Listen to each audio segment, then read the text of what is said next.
From the Toronto Star, I'm Adrian Chung, and this matters.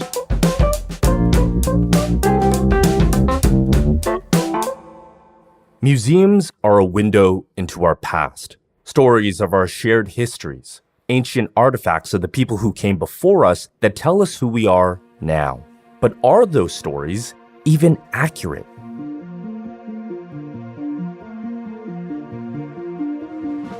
For much of the last year and a half, we've all been asking those questions. Who gets to tell the story? What is it based on? Whose voice is being left out? Canadian history is especially fraught with those questions. As more hidden graves of Indigenous children are being found across the country, we're only beginning to reconcile with the full horrors of the residential school system. And yet many Canadians were shocked this summer when the first mass graves were discovered in Kamloops, BC. The Kamloops Residential School was run by the Catholic Church. It operated from 1890 until 1977. Among the First Nations children from across BC's interior who were forcibly brought here, there were rumors of deaths and burials in unmarked graves. For many non-Indigenous communities, the genocide of Indigenous peoples in Canada simply went unmentioned in their education. If museums are where we go to learn about our histories, are we hearing from the cultures being reflected, or is it colonial history? We're joined by Jeremy Nuttall, investigative reporter for the Toronto Star. Jeremy reported on the decolonizing projects underway at some of Canada's biggest museums. Jeremy, great to have you back on the podcast. Thanks for joining us. Thanks. It's nice to be here. We are in the middle of social and racial reckonings. Black Lives Matter has reshaped the way we talk about racial equity. We're finding more graves of Indigenous children across Canada. And education is such a big part in all of these discussions. So how do museums fit into this? Yeah, what we're seeing now is museums are taking a look at the way they have handled Indigenous stories and Indigenous history in the past. And they're finding obvious problems with it, as well as in consultation with Indigenous elders and other experts. And they're trying to rectify it. And there's a couple ways that this is happening. And one of them is, to not tell the stories of Indigenous Canadians through the lens of colonial history, right? To consult with them and tell it as well through their eyes, what they have seen, what their expertise can lend to exhibits and storytelling, etc. It's a long overdue process. You would think that it would be just a simple thing to consult prior. But a lot of the museums, for instance, the Royal BC Museum in Victoria, that exhibit hasn't been updated since the 1970s, when, of course, things were a lot different than in the way that Indigenous history was approached by non-Indigenous people. So this kind of stuff is just sort of still lingering around. And there's some museums in Canada that are trying to change it. Decolonizing is a term that's been used in many different contexts. The people who are in charge of that work, in running a museum, what does decolonizing mean to them? Have they told you that? Yeah, it means mainly just taking the view. We're taking, a primarily non-Indigenous view of Indigenous peoples and culture and presenting them through a lens that is from people who are not part of that culture or community. And, every time you mention this sort of decolonization, I got emails from idiots yesterday that think that this means, we're just going to take every piece of European history out of museums and blah, blah, blah. And that's not what it is. It's about bringing a larger perspective to Canadian history to include everybody, to get input from everybody, and particularly from groups that have been completely left out of the process before, such as Indigenous people. One of the ways you've come at your reporting here is looking at it through the specific example of the Canadian Human Rights Museum in Winnipeg. This is a museum where an external review last year found, quote, pervasive and systemic racism in its work and in its working culture. The allegations came to light after this rally in support of Black Lives Matter.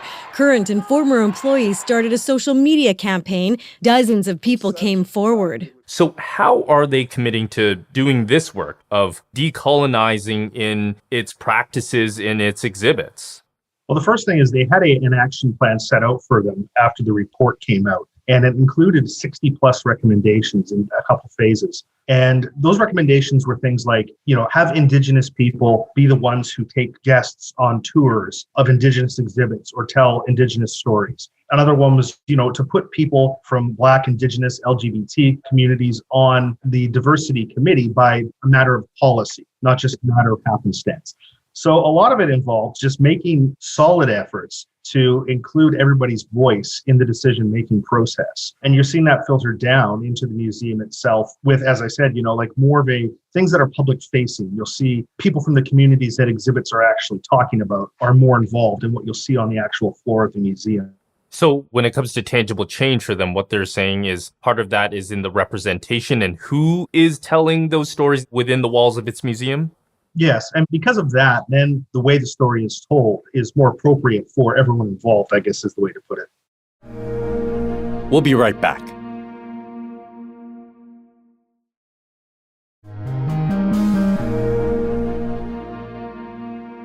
Obviously, we're covering some ground here, but you point out that the CEO of the CMHR has said, the criticism and the work of decolonizing is not really, quote unquote, new work, because there have been many critics of how museums have told these stories of cultures and of people over the years. And you spoke to one of those critics who worked at a museum in BC. What kind of criticisms did he talk about?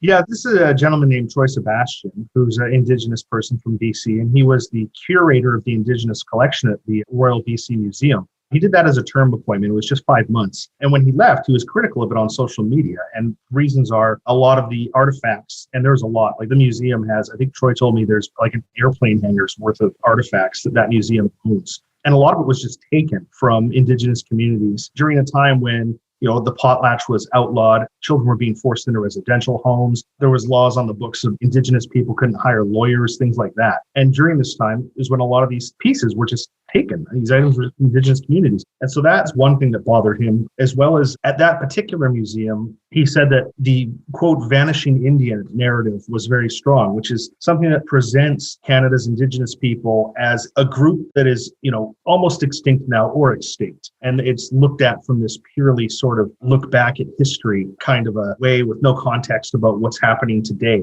It was also separated from the history of BC. So you had, this one exhibit that showed, a very basic look, some would argue, at Indigenous cultures, like, oh, here's the tools they used, here's, this is a totem pole, etc. And then completely separate of all that and completely devoid of any Indigenous presence is the history of BC, the frontier towns, the mining, the logging, and all that. And the two aren't ingrained at all, which makes it look like the former has disappeared forever. And those were some of the problems that Sebastian really had with the Royal BC Museum.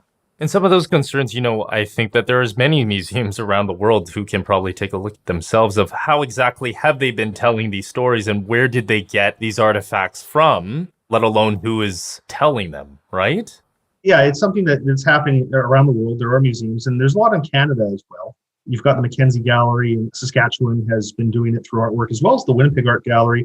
And the Royal BC Museum, of course, this is the sort of the hook on this story that we did, was the Royal BC Museum is closing down their third floor in January to work on decolonizing it. And they don't even know what it's going to look like yet, because it's going to take a lot of consultation with Indigenous elders and also groups that also, were not included in the former exhibits. So it'll be interesting to see. And the museum's acting CEO told me we're a couple of years from really knowing what it's going to look like.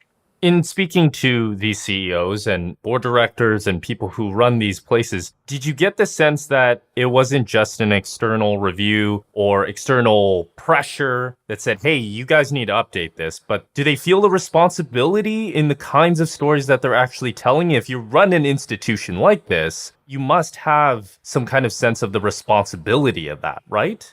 Yeah, and that's part of it. I mean, it has been internal pushes as well. You have people who work at the museums, I've been told, that are very influenced by some modern social movements and are concerned about the way their museums are portraying history, a sort of one-sided, very old-fashioned way to tackle it. And they've been part of the push to make these changes. As well, though, the external pressure did lead to things like reports that identified systemic racism issues, etc. But it's coming from, as Aisha Khan at the Human Rights Museum told me, it is coming from all sides.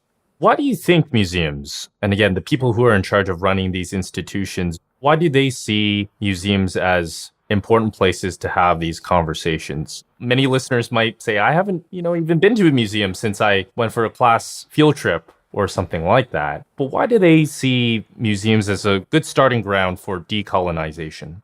I can't speak for why they do on that sort of level, but I would say that it's important just because museums are the places where, as a society, we catalog this stuff and we use it as a launch pad for teaching. As journalists, if you want to know something about a piece of history from British Columbia, there's a pretty good chance you might call the Royal BC Museum and ask if they have an expert on the topic that you can talk to, right? So, the fact that museums are the keeper of society's knowledge and its history and its culture, I think is a big part of the reason. Jeremy, always great to talk to you. Thanks for making the time again. Thanks, Adrian. Have a good day. And that is Jeremy Nuttall, investigative reporter for the Toronto Star, based in Vancouver. That's it for today. Thanks so much for listening. I'm your host, Adrian Chung. Our This Matters team is me, Adrian Chung, Brian Bradley, JP Fozo, Matt Hearn, Morgan Bachnick, Raju Mudar, Saba Aitazaz, and Sean Pattenden. Our music is by So Called, Mike DeAngelis, and Sean Pattenden. We want to hear what stories matter to you. Please send us your comments, questions, or ideas to thismatters@thestar.ca. Please consider supporting the journalism the Toronto Star newsroom does at thestar.com/subscribingmatters. And don't forget to subscribe to This Matters on Apple Podcasts, Spotify, or wherever you listen to your favorite podcasts. Let's talk soon.